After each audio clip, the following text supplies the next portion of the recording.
Contemporary Liberalism, the Great Society and After, Lecture 3. In the last lecture, I talked about the Port Huron Statement published by the Students for a Democratic Society in 1962, primarily authored by Tom Hayden. And the thrust of the Port Huron Statement is the call for America to take more action to address poverty and discrimination, and more broadly, a kind of sense of lack of meaning in people's lives by creating social institutions that were more democratic and more participatory so that people could develop themselves authentically as individuals and work on a basis of equality with others to form a more satisfying common existence. And that's really the thrust of it. In this lecture, we move to Lyndon Johnson, who was president from the time that Kennedy was assassinated in late 1963 until, the early days of 1969. So Lyndon Johnson, a couple important things to know. He rose during the time of the New Deal. He was an extremely powerful leader in the Senate in the 1950s. He was John F. Kennedy's vice president and became president when Kennedy was assassinated. The next year, 1964, was an election year. The Republican Party nominated Barry Goldwater, a senator from Arizona, to be their presidential candidate. Ronald Reagan first rose to prominence as a conservative sort of political activist when he was supporting the Goldwater campaign in 1964. And in some ways, the kind of modern conservative movement that eventually leads to the election of Ronald Reagan has its beginnings with the Barry Goldwater campaign in 1964. Goldwater was quite a bit more conservative, say, than Eisenhower was.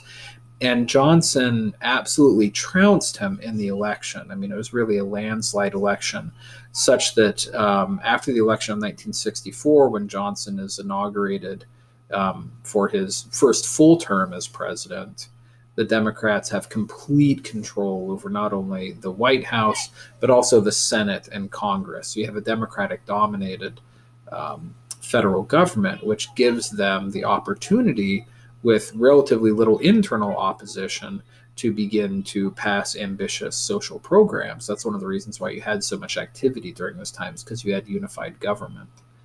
And as probably a lot of you know, although Johnson's primary concerns when he first became president was in the area of domestic reform, the Vietnam War quickly overshadowed everything else and came to define his presidency.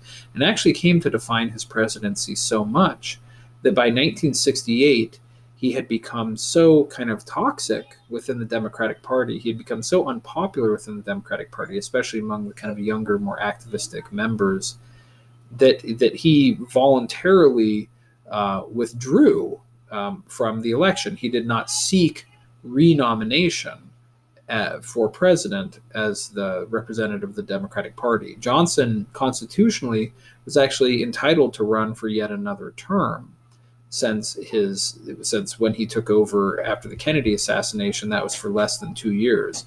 So even though he had been president prior to the 1964 election, he was actually entitled to run again in 1968, but voluntarily did not do so because he realized that it would actually kind of tear apart the Democratic Party if he pushed to be the nominee again.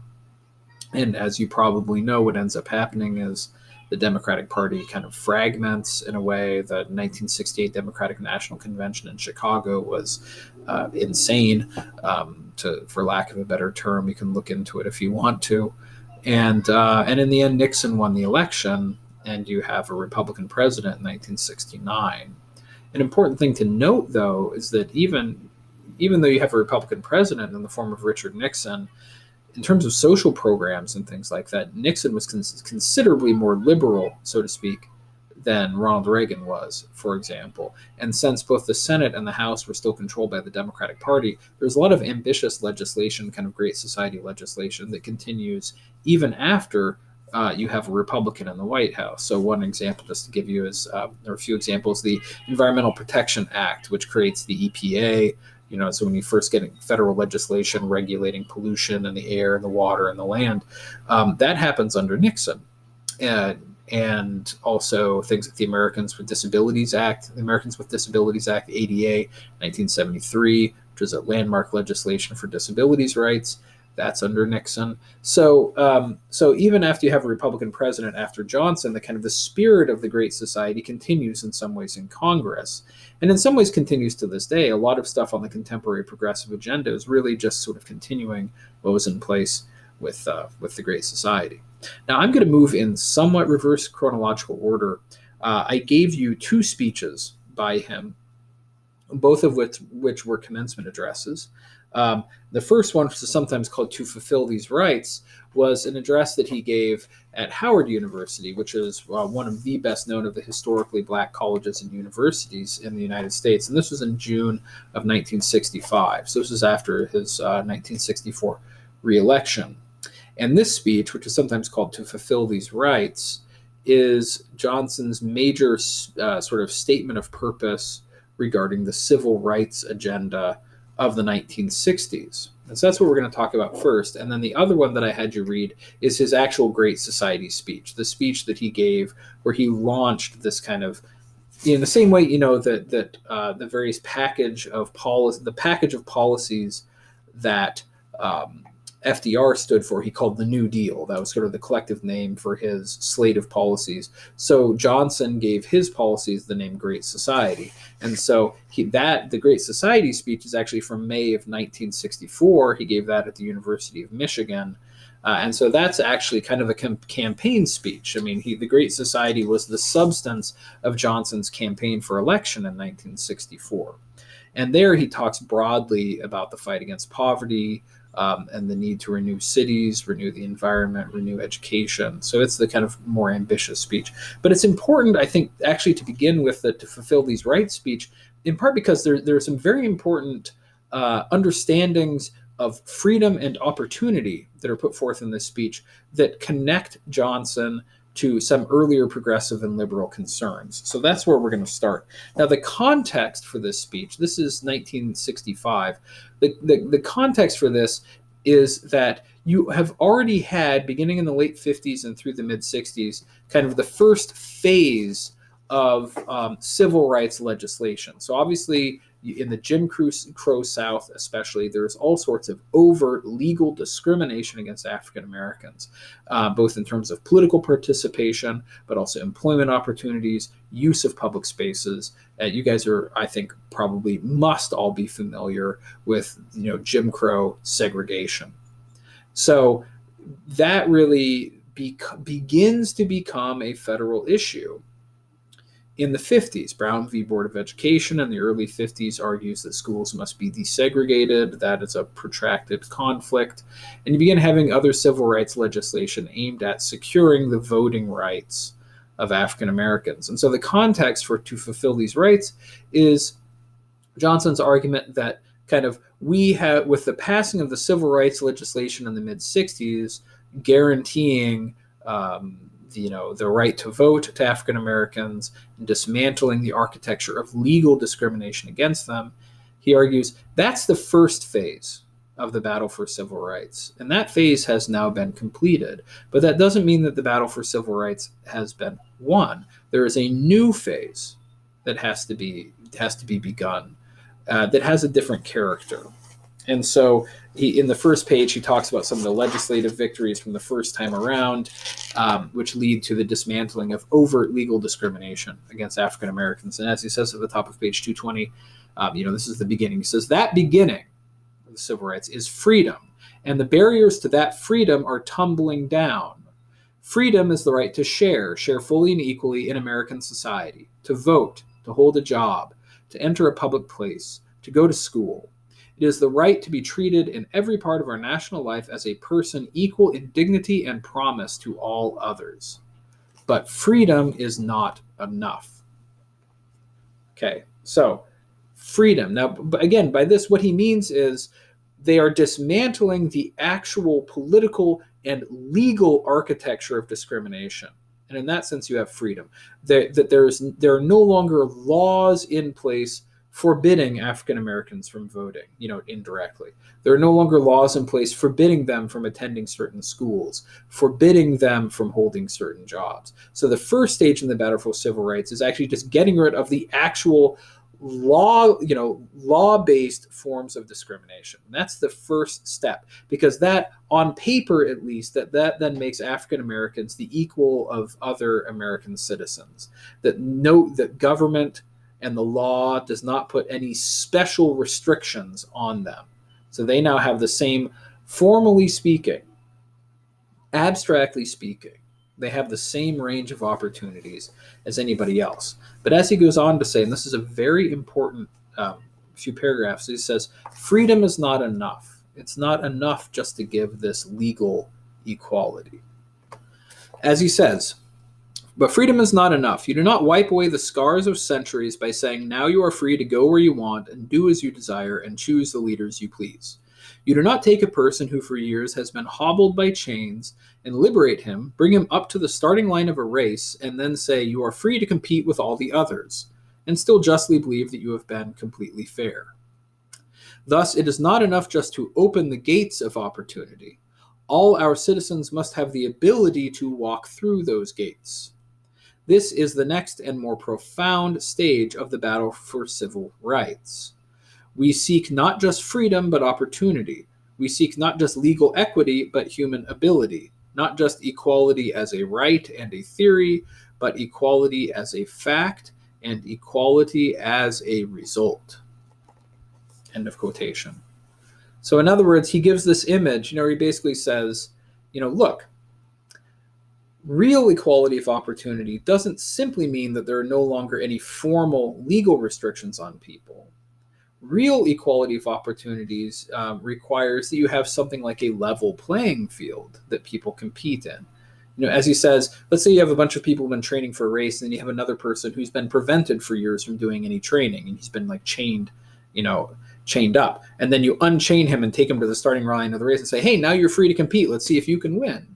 Nobody would say that that's fair, because the other people have a real leg up. They've been training. They've had more opportunities.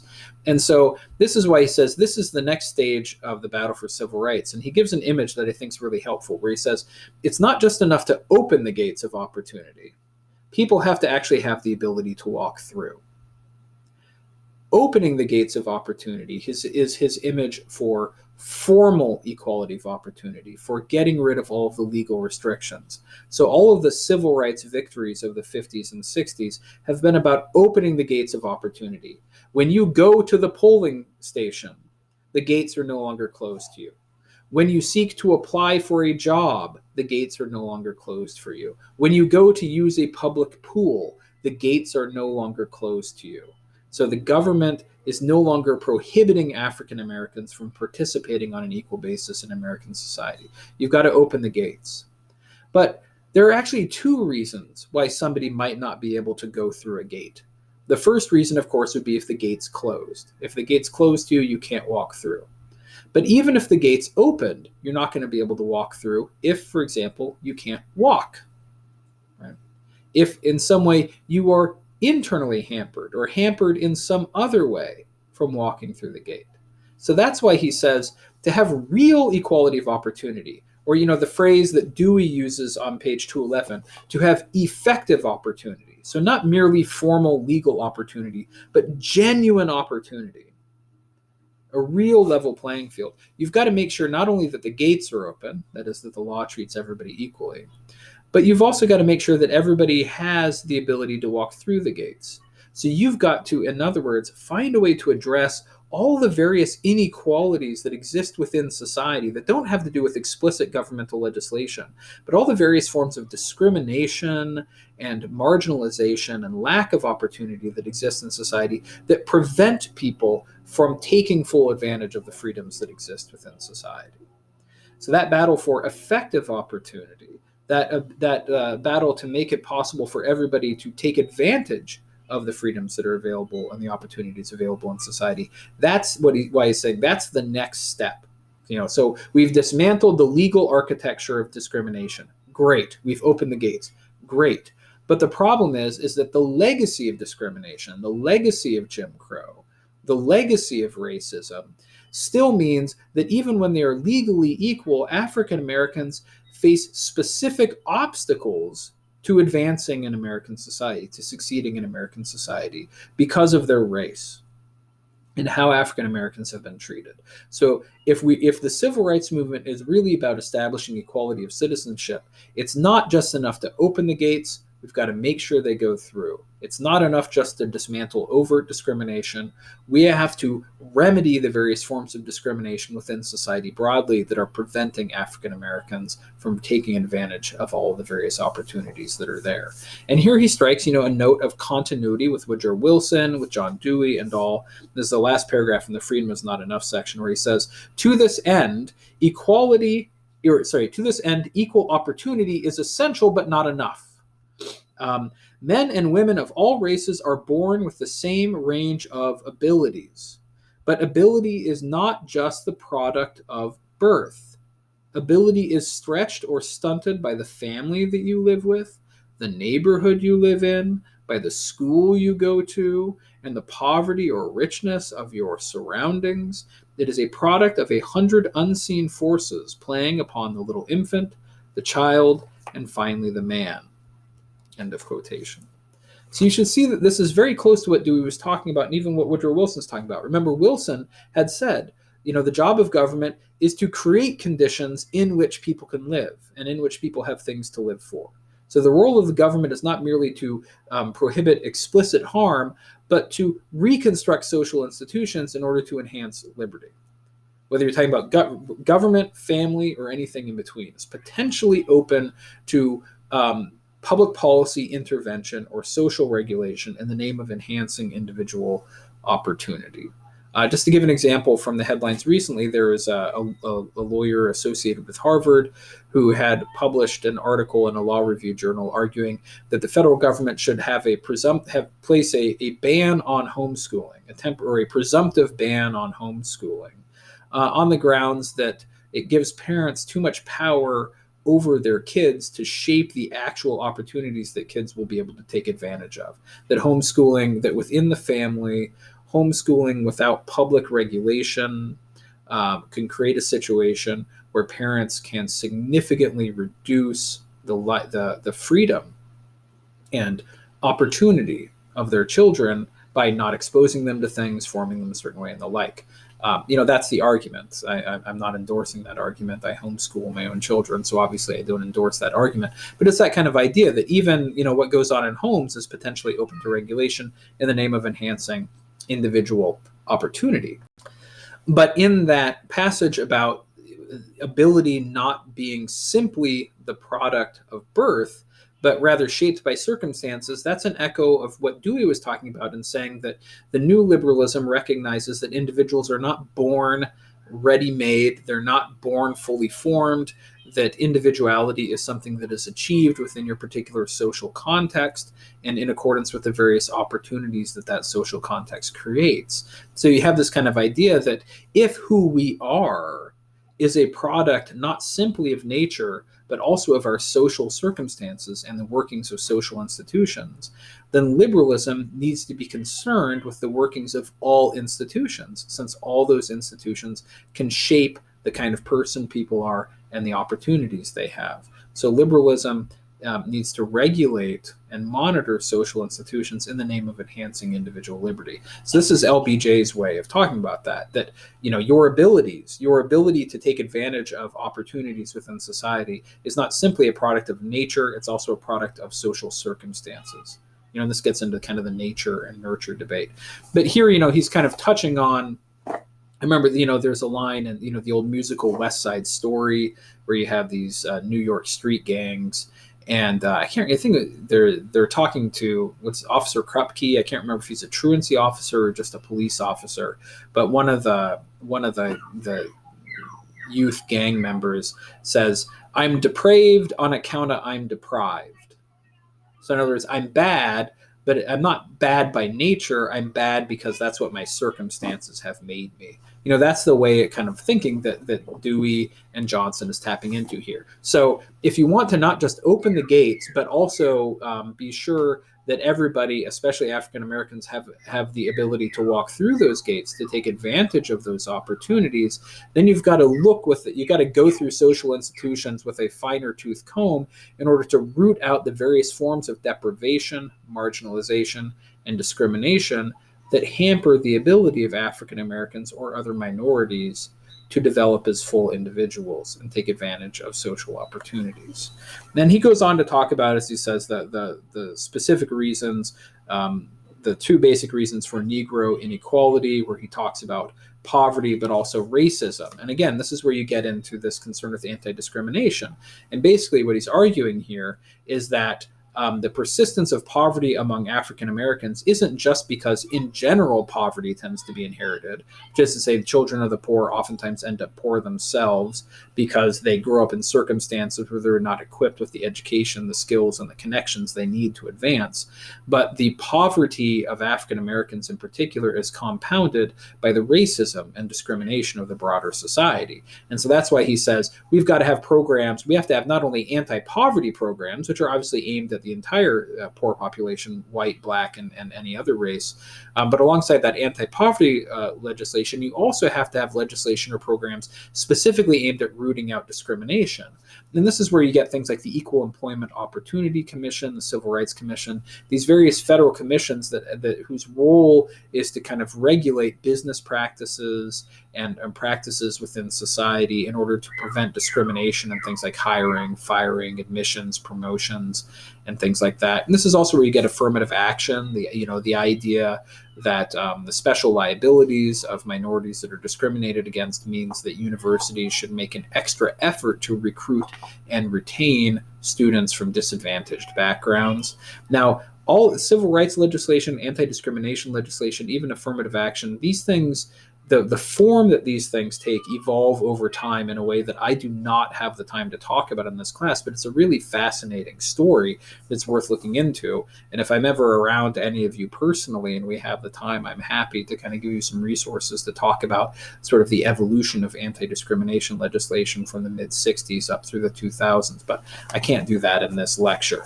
So that's really, and the other thing and which was controversial at the time and is still controversial today, is that Lyndon Johnson also talks about the effects of family breakdown, the way that growing up in what used to be called broken homes inhibits the ability of children to succeed later on in society.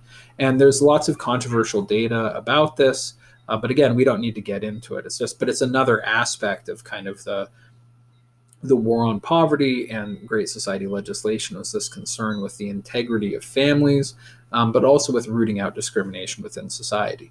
So all of this, the big takeaway from this is this contrast between opening the gates, which is, say, formal freedom. It could also be associated with negative freedom, freedom from harm, freedom from overt discrimination. There's opening the gates, but then there's the ability to walk through, and that should be associated more with positive freedom, with this idea that I should actually positively possess the resources I need to take advantage of the opportunities that society presents me with.